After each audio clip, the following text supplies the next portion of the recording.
Help our audience understand the difference between Homeland Security and Homeland Defense. Homeland Defense is DoD's mission. Think of the movie Red Dawn, the act of repelling a foreign force that wants to directly attack the homeland. Our mission, Homeland Security, is more an idea that encompasses the safety, security, and resiliency of U.S. citizens in the face of man-made and natural threats. General, it looks like you have primacy in Homeland Defense. What roles do you have in Homeland Security? The United States military will lawfully support our country to the maximum extent possible. Okay, but specifically with respect to Homeland Security. We are happy to support civil authorities. Is that Homeland Security? Doctrinally, no. Homeland Security is a DHS mission. They have primacy. But if an authorized official asks DHS for assistance, then we are willing to help them through defense support to civilian authorities, or DSCA, so long as we're reimbursed. When we see the National Guard at work during floods, fires, and tornadoes, are these soldiers doing DSCA and being reimbursed by DHS? Well, no, for smaller events, they're usually on state active duty under their governor's authority and being paid by state funds. These smaller emergencies are state matters and should employ state solutions and state funding.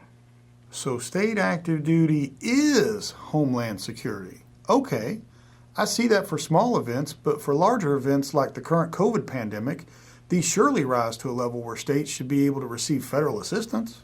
If a governor asks for help and there is a presidential disaster declaration, we can reimburse some state active duty within a month or two. That is true in theory. Presidential declarations don't always authorize 100% federal cost share. For a national pandemic like COVID, the states are unable to manage the accounting necessary to request reimbursement at a rate that would allow the states to remain fiscally solvent. State coffers essentially become a credit card the federal government uses to make an advance on funding a national disaster. Are there ways to federally fund the National Guard directly? Federal funding of the Guard is designed for training only. Unless activated to do Homeland Defense or deployed overseas, there's almost no mechanism to federally fund the National Guard to accomplish Homeland Security. Mr. DHS, couldn't you reimburse the DoD for their use of the National Guard in a federally funded status? If a governor petitions FEMA for help, we could then draft a mission assignment to the Department of Defense to accomplish discrete tasks. DoD would have to agree that they cannot do the task with existing forces. DoD would then subassign the task to the National Guard, who are then essentially doing DSCA. So, that's the way to put the National Guard in a federally funded status? Our official position is that neither the DoD nor Congress has the legal authority to appropriate funding for the governor's use of their guards accomplishing DSCA. But Congress does appropriate for DHS to fund disaster response. Could you track the costs associated with activating the National Guard and request reimbursement from DHS for DSCA? Unfortunately, by the time we get reimbursed for DSCA, the fiscal year may be over.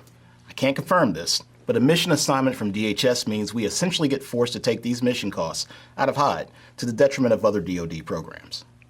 So, DHS can reimburse the governors for their use of their National Guard in state active duty? Yes. But for large-scale events like the current COVID pandemic, states cannot afford to carry their Guard personnel on state active duty for extended periods. That's correct. Aside from the pay and benefit disadvantages to state active duty, it's also administratively difficult, resulting in significant reimbursement delays. States with balanced budget amendments or an inability to assume debt could be quickly bankrupt. Okay, but for large-scale events, the governors can request help from DHS. Then DoD can help and perform DSCA. We do not have enough forces, nor are our forces adequately distributed to provide DSCA on the scale of a global pandemic response. And DoD cannot activate the National Guard in a federally funded status because neither the DoD nor Congress has the legal authority to appropriate funding for the governor's use of their guards accomplishing DSCA. I really don't like the optics of this answer, but unfortunately that is legally correct.